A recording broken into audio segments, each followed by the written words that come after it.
You asking me two separate questions. One is first as to what is our biggest security challenge. I think, like I've said, the security situation in the state, as I see it, for the better part of the last 2 years, has been very, very peaceful and stable. So, therefore, if you look at all the parameters against which you weigh such a situation, they've all been down. Terrorism today is largely fueled from across the borders. I think that much is very clear. We haven't had any active recruitment as I see it over the last year and a half. The numbers last year were down to a dozen, I think, across the year, and this year, they are almost next to nil.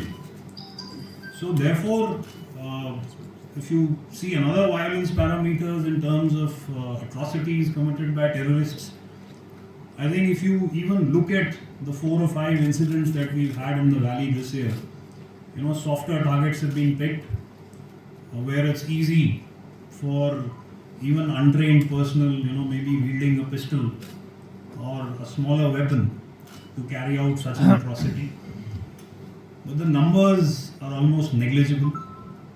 If you see terrorist initiated incidents, and I'm speaking within the valley, they've again been far and few in between. So therefore, now what is the challenge? The challenge is to be able to maintain this situation. In my view, Kashmir has had a good year, just as it did last year. But we need a few more good years like this for the peace to be enduring and lasting. And that, I feel, is the biggest challenge of the security forces, to be able to keep the situation the way it is today. I'm conscious of our responsibility as far as nation building is concerned. We premise our outreach to the Kashmiri people and the Awam on certain pillars. And let me spell these out.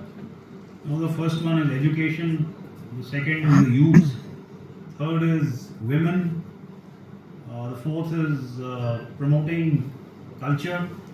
So if I was to quickly just run through each of these pillars, as far as education is concerned, you are aware that we've spearheaded many pioneering schemes.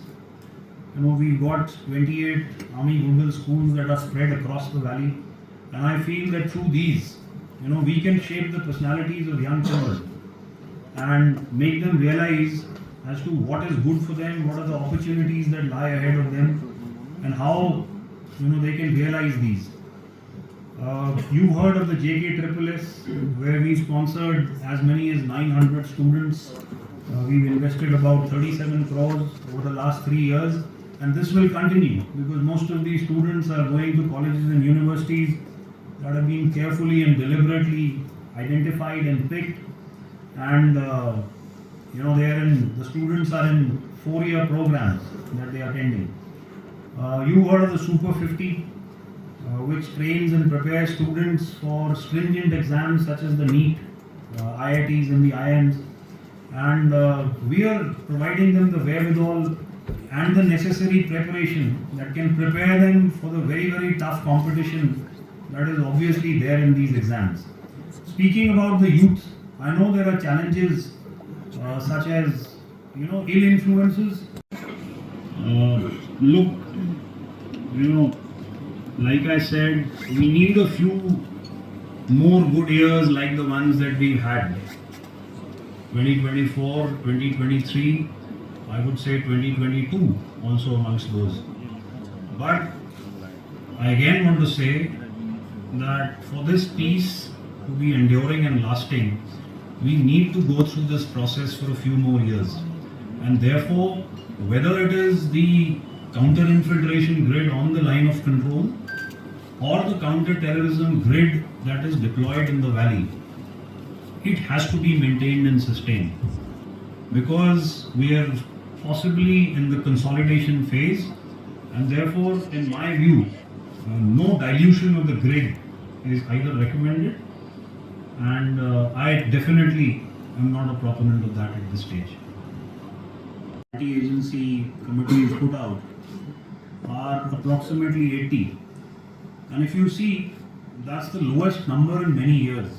You know, when I came here last year, we were looking at numbers past the 100-figure mark. Now that figure has come down. Now obviously, that figure is sustained by the perpetrators at a certain number, which is considered critical to sustain the terrorism ecosystem here. It has been the endeavor of the security forces to actively and aggressively bring these numbers down, and I think we've succeeded. Now the official figure is at 80, and I'm quite confident that the way we are going ahead, and you know, we are prosecuting our operations in a manner where we are utilizing every wherewithal and means at our behest, I think these numbers will keep going down.